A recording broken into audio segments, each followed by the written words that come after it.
Hello, everybody.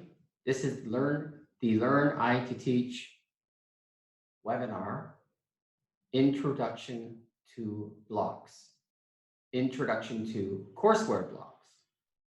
Sometimes you could also call it Introduction to Moodle Blocks. Okay, so we're going to first this week introduce you to the blocks, and next week there will be a webinar at the same time, introduce in advanced block features of the courseware.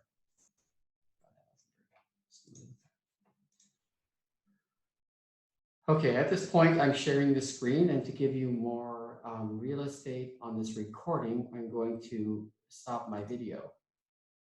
Okay, let's focus on what's important here, which is the actual course itself. There are blocks in many places in the EduLINC courseware. Blocks are these elements that are rectangular, that appear on the left column or the right column of any course. In the middle column is the content that you are creating and using. The blocks are amazing because they give you all sorts of functionality, flexibility, and space to provide information and extra engagement with your students.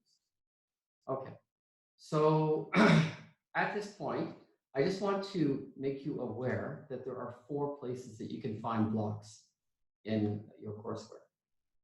Okay, so the first place is your site home. Before you log in, there is a site home for EduLINC, and as you can see, the block configuration is slightly different than on your course. Here you can see the main menu. There's all sorts of attributes you can find here. There are links to the courses in the site news here, and there are other ones such as statistics and important information on the right-hand side. So that's called the site home. If you're not logged in, this is what you will see. When you are logged in, there's a way through the administrator, the navigation panel, to go here. Most people just use it once in a while, sparingly. Normally what we do is when we log in, we use something called the dashboard. The dashboard you can personalize to you for your learning experience and teaching experience, of course. So on the left-hand side, you have, on the left column, you have blocks here, as you can see, administration, navigation, and the help. And on the right-hand side, you can see the calendar and upcoming events. And these are focused on you. It's your calendar, your upcoming events, anything you're involved with. Okay, so that's the dashboard. And then this session really pretty well all of what we'll be talking about is the course blocks or your courseware blocks. So when you're in a course, you have access to help, the administration, the course administration of itself, the calendar, the course calendar, latest announcements, upcoming events, and we'll see many things. Okay, and then one thing that people are not really aware of most times when they start, if you see here, on the course administration, it is just course administration. So the administration block actually changes depending on what is active in the middle of the screen here on the center column. But if I click on an activity, if you look down here, I clicked on an activity which is an assignment here. It's an assignment. Do you see the administration block actually modifies or complements what's here? So it's the assignment. It gives you assignment modifiers here. Okay, so to review, there are 4 places in EduLINC courseware that you can use blocks. One is the site home before you log in. One is the dashboard for your teaching purposes and learning purposes. Have all of your events focused on you. The course blocks, which focus on learning for the students and keeping your course organized, and the activities, which are focused on only on that activity. Okay. All right. So that's that. All right. So when we go through this course, we are on this course called MBCLD4. At this point, I am Beverly Davies, a teacher. Okay. So we have different kinds of blocks here. This is the standard configuration when you first arrive at your courseware. So there's a courseware help block. Then there's the administration block. It's the course administration block. There's the blog menu block. Then there is the calendar block on the far right side, followed by the upcoming events block.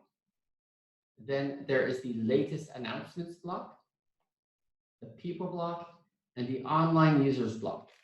So that's quite a lot of diversity and power to be starting your course off with.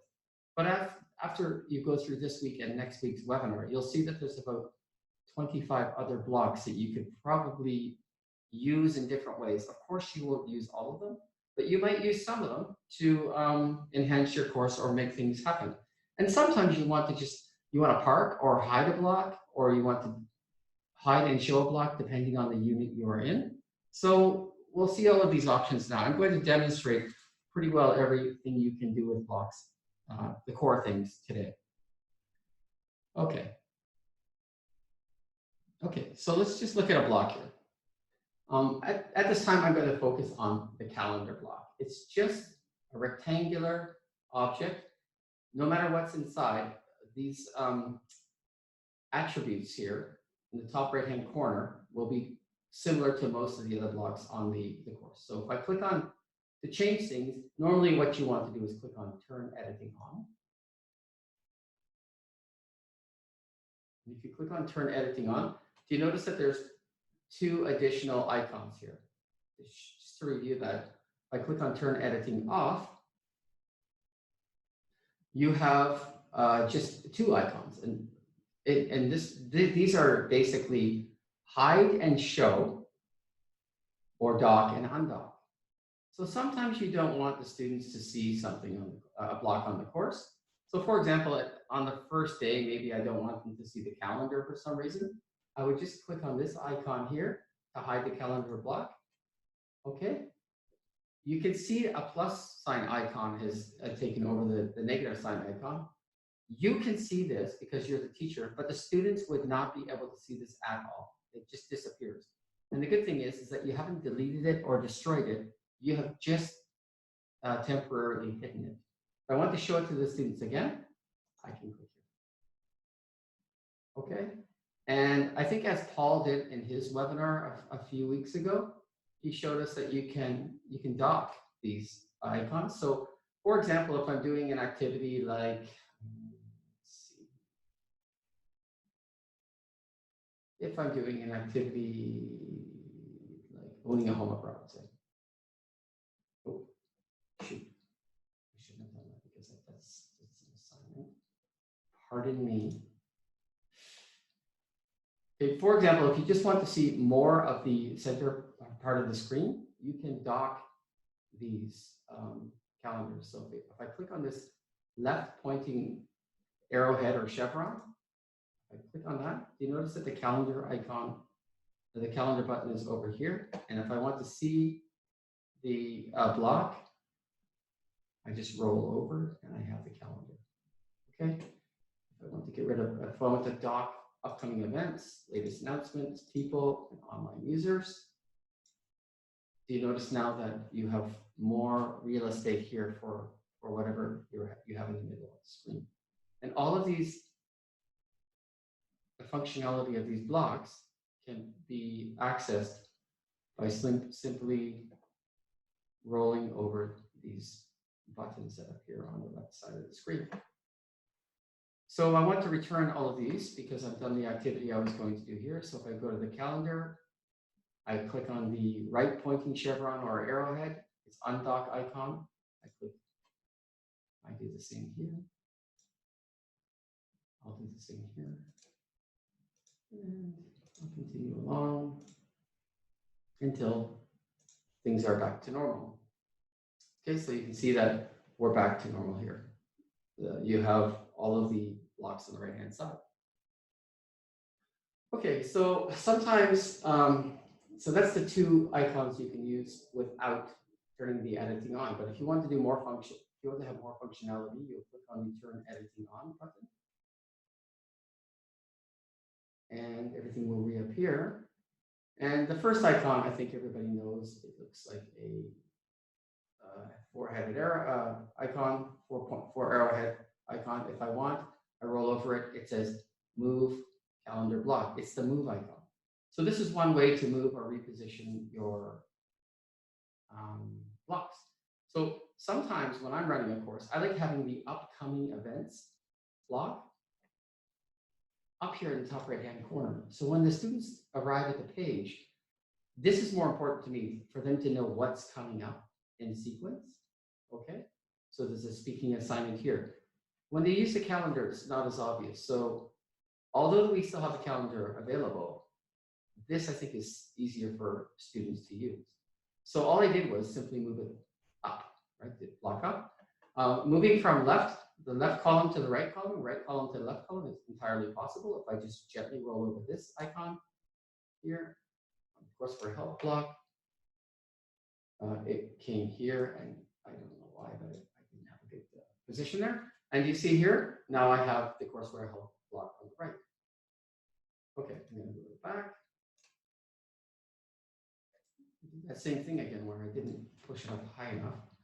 And I'm going to move the upcoming events block back there. Oops, I'm not very good at this, am I? Okay, so the calendar block is up there. So that's the move icon. Okay, if you want, if you have a lot of blocks, you might want to just double click on this icon, 1, 2. And then, for example, if I want to move it somewhere else in a complex way, I know that online users is at the bottom of the right. So maybe if the calendar is not important to me, I would just click here on 2-item online users. And it should move it way down here, just above online users. So I can move it like that as well. So that's just a double click on the icon, and then you can move it. So if I go back up here, double click, I can move it above the upcoming events. Okay, so we're back to normal. Okay, so that's hide and show, dock, undock, and move. And then we have the actions icon here. If we click on the actions icon, there are 4 options. We can also hide from here, hide and show. We can do a delete the calendar block. So this is what happens if you click on delete the calendar block.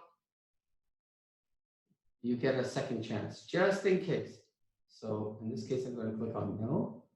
I don't really want to do it, but so that shows you if you do hit delete, it's not going to just disappear. You have a check pop-up. Okay, so if I go back here, so we have delete, hide a calendar block, and there's something called permissions. I would like at this point for everybody to avoid permissions in any of the courseware attributes. Permissions essentially allows you to go to some function of the courseware and then give students permissions or non-editing teachers permissions to do more or even less. It depends. It's pretty hard to get students to have to do less, but essentially you would probably grant them permissions for something. That's more of an advanced feature. So please avoid permissions at this time. And here now we have the configure calendar block option. Okay, so what happens is, this is where this block appears. Here it says default region to the right. You can choose right or left. So you can have everything on the left, everything on the right, or a mix as we do now. And then we have something called default weight. Default weight just places the block in an order from top to bottom. The lowest number, which is -10, will ensure that this block will appear at the top. A positive number up to 10 will ensure that it will be at the bottom of the column of blocks. Now the thing is that you can set whatever you want here. So this one is set to 2, but for some reason you can this should say on this page override. So if I click on that, you notice that it's 2 here, the default. So on any page that it appears, it's a value of 2, so which would put it in the middle. But on this page here, the teacher who set up this page really wants it to be at the top, so they've set it to -5. If you really want it at the top, you put -10, and this will override or supersede this setting. I don't know. This must be something from NASA because I don't really understand it. But you can do this, and I see in certain instances, it's really important to override these, but I would just set them here to where you would like them generally, or just go here. It's up to you, okay? So that's the positioning, okay? And so left or right, or at the top or at the bottom. Here's another thing that's quite interesting. It's display on page types. So this calendar is displayed on the course main page. Okay, so if I change this, okay, I should show you first. I'll click on Save Changes, okay. All right, so this is the main course page, so that's good for the setting, all right. And then if I go to, say, let's try owning a home abroad. Do you notice here that the administration block appears here? That reflects the assignment. The assignment is here, and there is nothing on the right. Okay, there's nothing on the right. Let me go back to the main page. If for some reason I want a block to appear on every single page on the course, maybe it's Canada Day and I want to have a celebratory Canada block or something like that, I would click on Configure Calendar Block. I would change this from any name page to any page. And if I click on Save Changes, it will appear here. Now let's cross our fingers here to see if this works. If I go to owning a home abroad, the assignment, excuse me, do you see now that the calendar block appears here? It will appear in any activity on your course. So something that's super important. Okay, so I don't really want that to be a setting for the course for good. So what I'm going to do is go back to the calendar.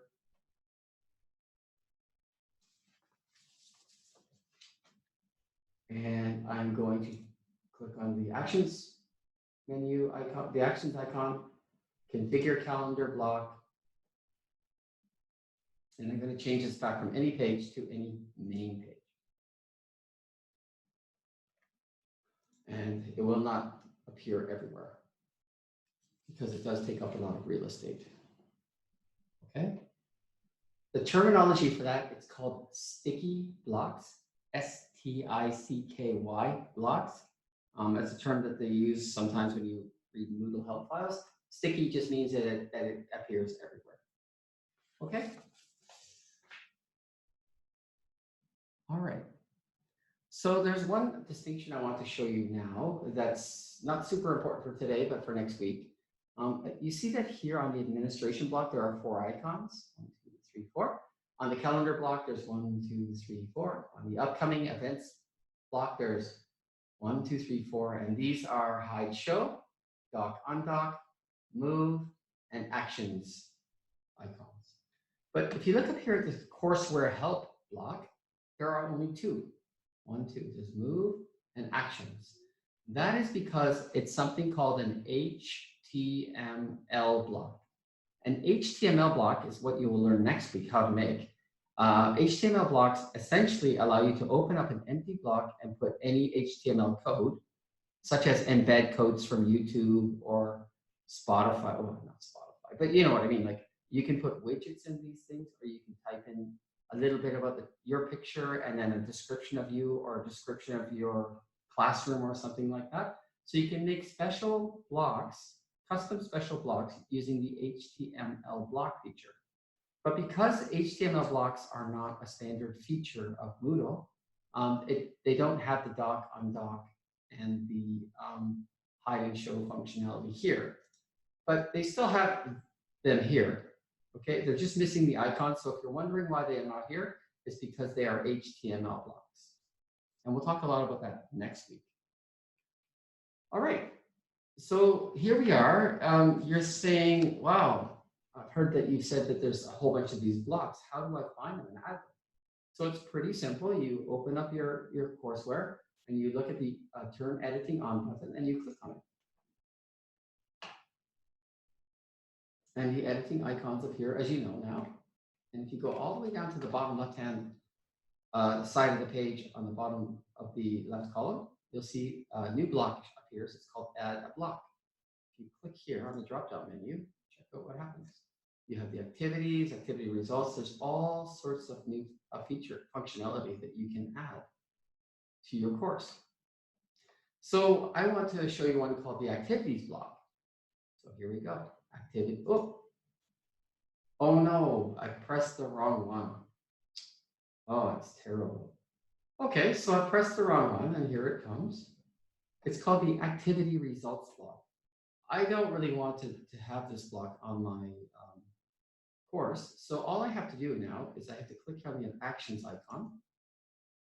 And then I just gently go down and click on delete activity results block.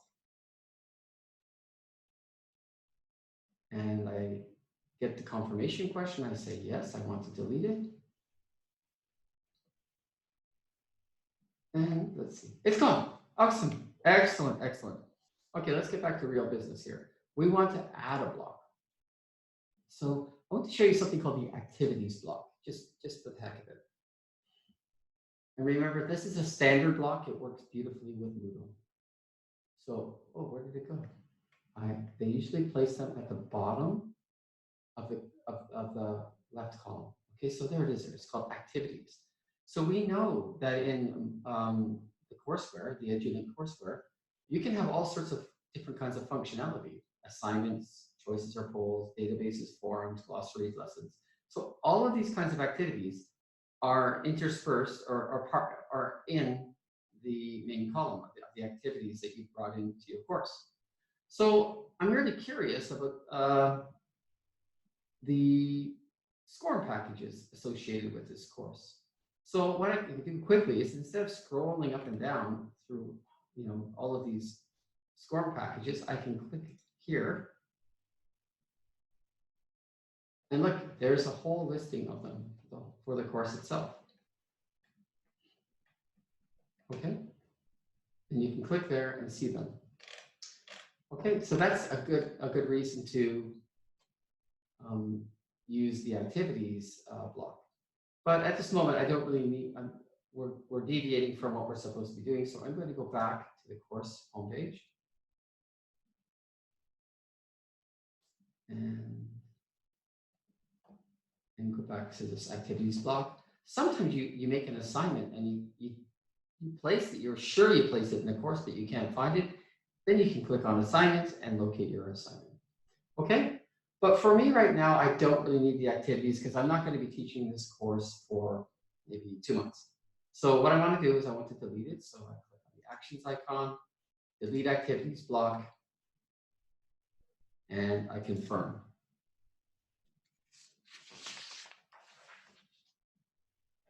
Okay, so I'm going to turn editing off, get a better view. Okay, we're going to go start looking at the blocks themselves. So at the top left-hand corner, I think in pre-stage 2 and stage 1, you had a look at this, but let's just have a quick peek. And the students have access to this as well. So what happens is you have the getting started, and the students don't know how to use their grades, added grades. Let's see grades. They click on grades. They'll get a short how-to listing of how to see how the grades, access the grades, and check out the grades. And if that's not good enough, they can click on video, the video link. And there's a video right there. If they can play the video, I don't have the audio enabled here, but you can see that there is a video that's narrated. Scores for students are in the gradebook. Closed captioning on. Students can see their scores by clicking grade. Okay. Notice that when you access the Courseware help, it created a new tab. Sometimes it created a new tab in the browser. Okay, so all you have to do to exit it is close the tab, and you're back in the course. Okay. All right. So below the Courseware help block is the, actually, if you notice, the Courseware help block does not have a title. And that's because the courseware help right here is already in the picture. So we decided to save some real estate and just leave that out. Okay, so administration block. This is because we're in the course homepage, it's the course administration. Now, I'm sure all of you know that you can click editing on here, turn editing on. Just like using the button, okay? When you turn editing on, something kind of cool happens. Well, this is how it normally starts. You know how you want to add something to your course, like an activity or resource? You would click here, and then a long listing comes of activities and resources. But you can also do this and turn the activity chooser to on, set it to on, and this appears, the activity chooser here. Some people prefer to have this because you can quickly go like that and add a folder or a web link. You can quickly go here and add a poll or a hot potatoes. So it's just a faster way. So if you go into the administration block on the course, turn editing on and turn your chooser on, there it is, okay? I prefer to leave that on, so I'm going to leave it on. Inside the administration block, there's all sorts of things that you can do that you'll be learning through stage 2 and stage 3 about improving or enhancing your course. Okay. Below the administration block, well, actually in the administration block, something that's very important is if you want to see how the students view your course, by clicking on switch role to. I'm sure that you know that, but just to review. Okay. The next block is called the blog menu block. Now the blog menu block, of course, what it does is it displays or allows you to, sorry, I'm going to turn editing off. It displays blogs that are produced in the course, but it also allows you and the students to add blog posts. Now, blog posts are generally used as a writing task. They could be a sort of a writing journal or an individual assignment. Now, the thing with the blog menu block, please be aware that this section up here above the line is slightly different than the ones below the line. If you add an entry here, it's only associated with this course through like a tag. So for example, if I click on view all entries for this course, you'll see that these have this tag, the courses tag, all of them. Okay, so what's happened with me in the past is I've had students and teachers, when I've done teacher training, they just click either here on add a new entry or add an entry about this course. And then when they do that, they say later on they can't see their blog entries. It's because if they're just looking for personal ones, they should be clicking on add a new entry. If they click on add an entry about this course, they won't see it when they go to add it, when they look at their blog entries. So be quite careful with this, okay? I go to blog entries. Oh, that's funny, that leaves us there.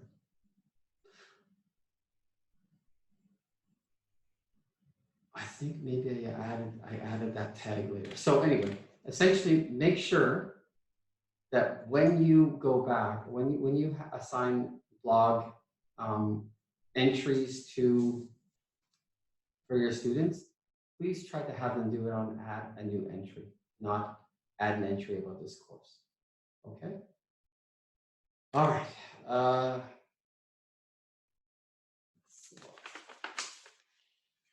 We're going to go back to the course main page, and we're going to look at the calendar block. So when you're in the calendar block, it's a calendar, and as you can see, there are different colored blocks on the page. And if you roll on the calendar, if you roll over one of the blocks, it tells you Tuesday, May the 5th events, speaking assessments. And that icon means course events. Down here on the 18th, Terry Fox presentation, Making a Difference. It's an assignment. It's a group event. On the 7th, we have car servicing. That's a personal event. You can see that there are 4 kinds of events here. There's the global event, the course event, the hide event, the group event, and the user event. And naturally, none of us have access to global events because that would be broadcast to everybody in every course on the system. I don't think that's ever been used. But you have control over course events for assignments and information that's really important about deadlines for the course. If you have groups in your classes, like group tasks or something like that, or group assessments, you put them in group events. And if you have personal events, only you see them, nobody else sees them. Okay, so they're there. Now, in order to add an event, you must use the month and year link here. If you click on that, you'll see that there is a calendar. It's expanded and it has more information if you click through here about what's going on. So, for example, if I want to set up a class event, I would click on something. Oh, yeah. I would click on new event. I'm going to leave it at course event, but I can set it to user or group. So I'm going to set it to course. The event title is math review, say, for example. Math review. Say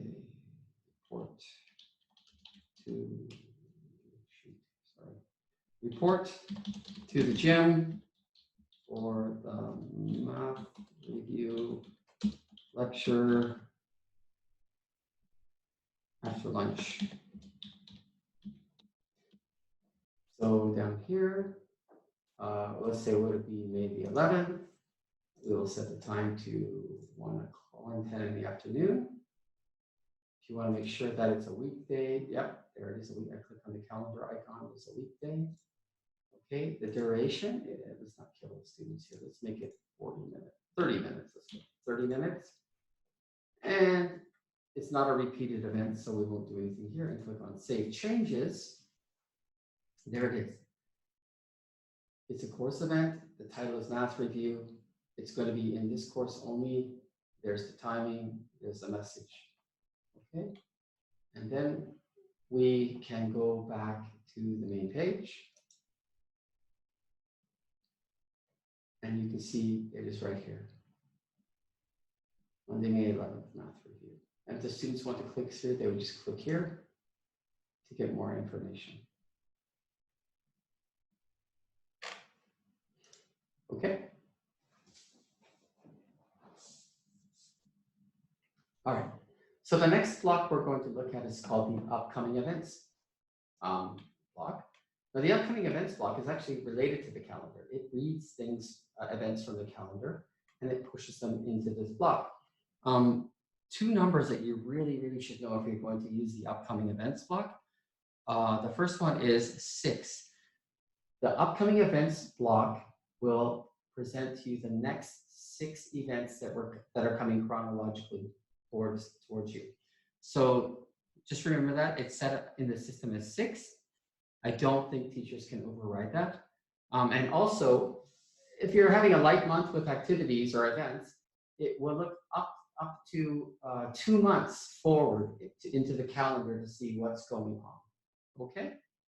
So you see here, if you had nothing happening for the whole month of, say, May, it would look into June for events.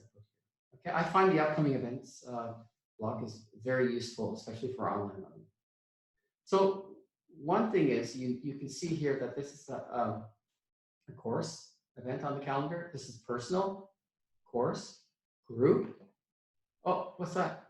And then a group.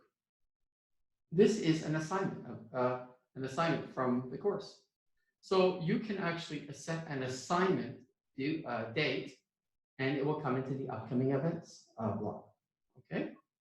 So they have an assignment making a difference on Monday, May the 18th. It's due at 10:05. Okay, let's try to see how we can do this.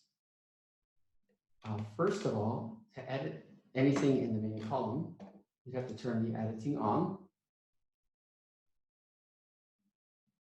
and then move downwards. And there's renting or owning a home role play. So I want them to do this assignment for me. So I'm going to edit it.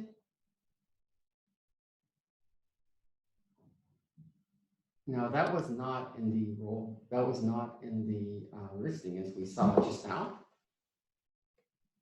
But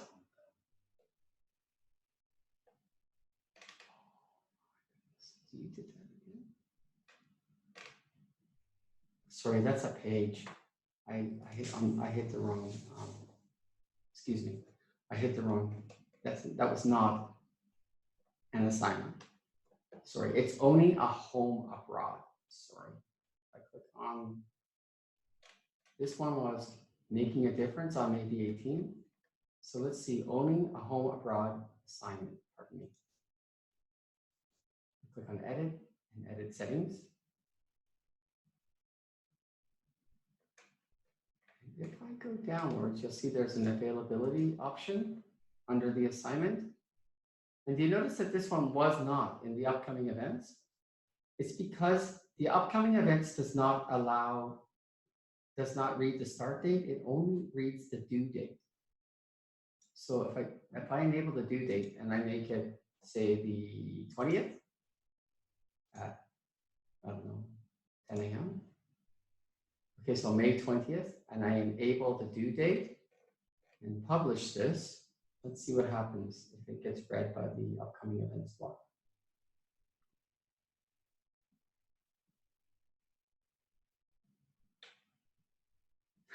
Oh my goodness, 1, 2, 3, 4, 5, 6. Oh, it doesn't appear because it's the 7th item. So what should I do? Let's make that due date just a bit sooner. Only home abroad, edit settings. And we're going to go down here. Let's make it earlier in the month. Let's make it the 8th. What day is that? That's a Friday at 10 in the morning. That's reasonable. Okay. So we're going to click on Save and Return to Course.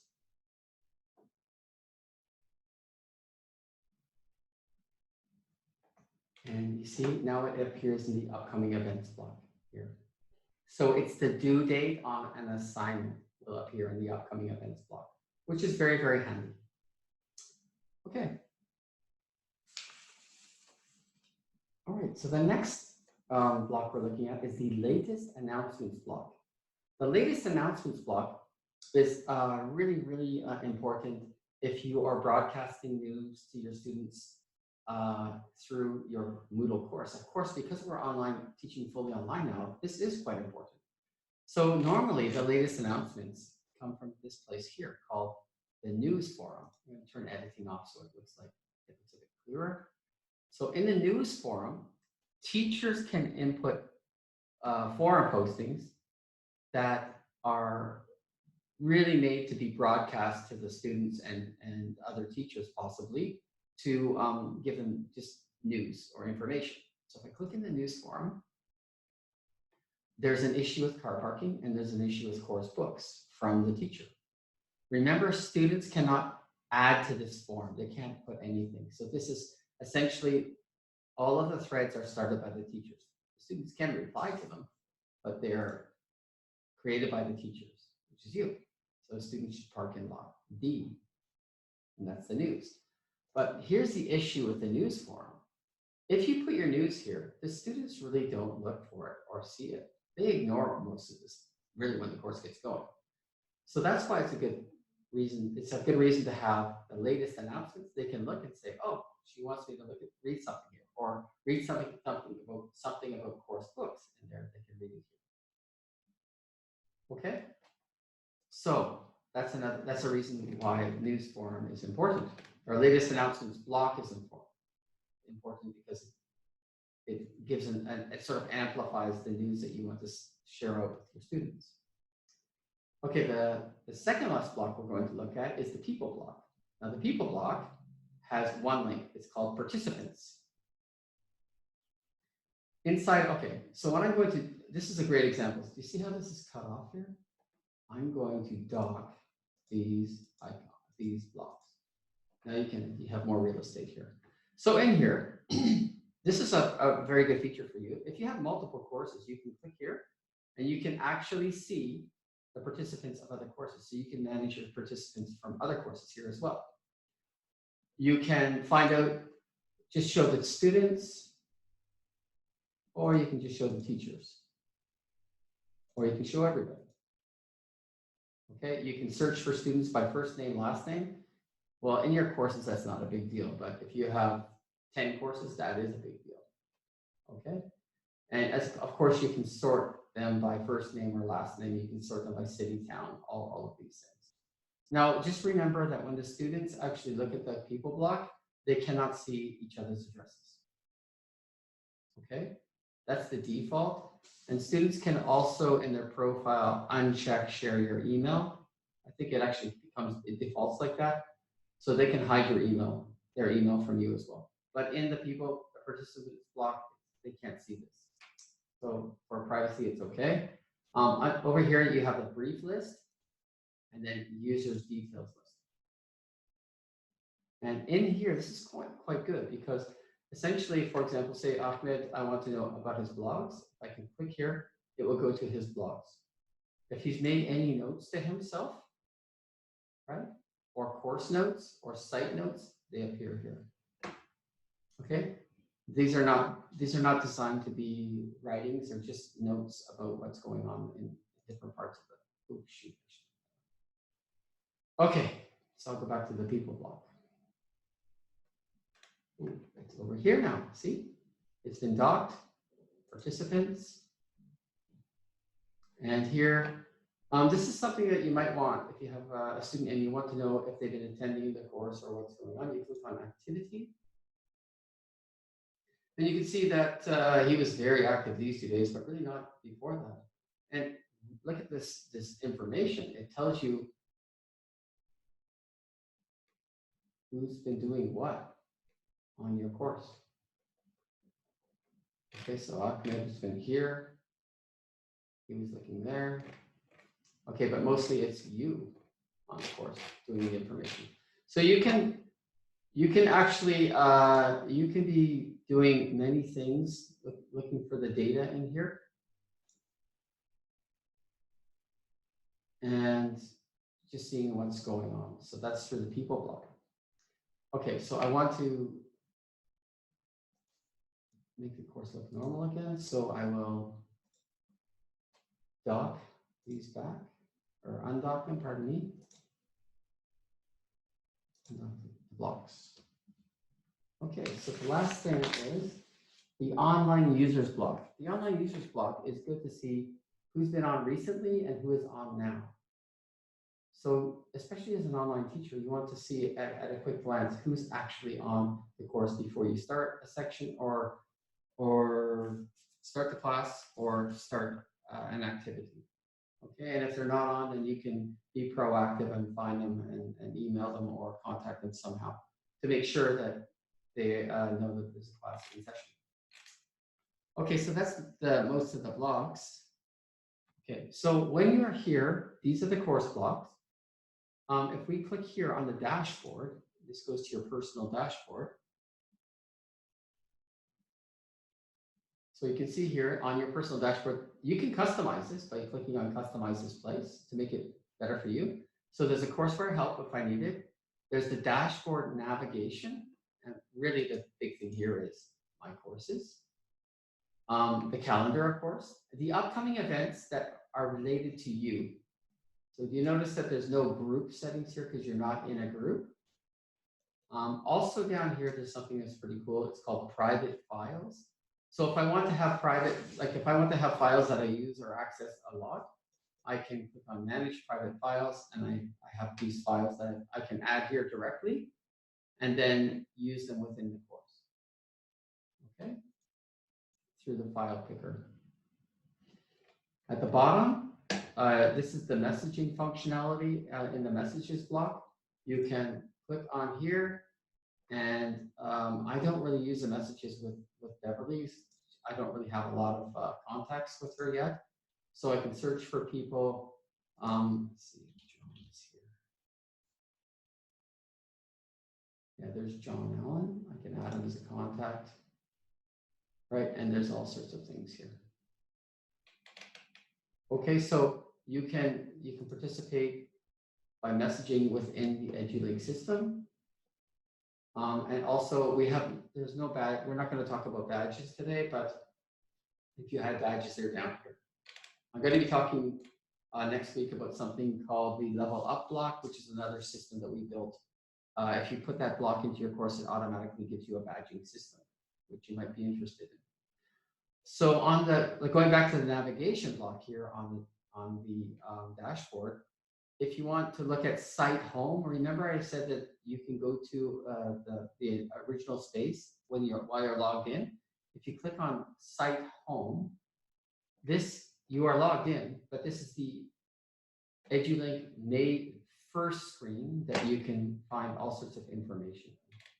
A lot of people walk over this or miss it. So you might want to visit this page and see what's going on. So here are the most recent webinar pages.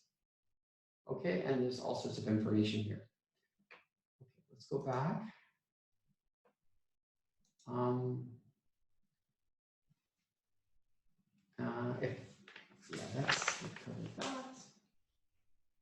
Let's go back to our course. And my course is Beverly's course is called Moodle Blocks.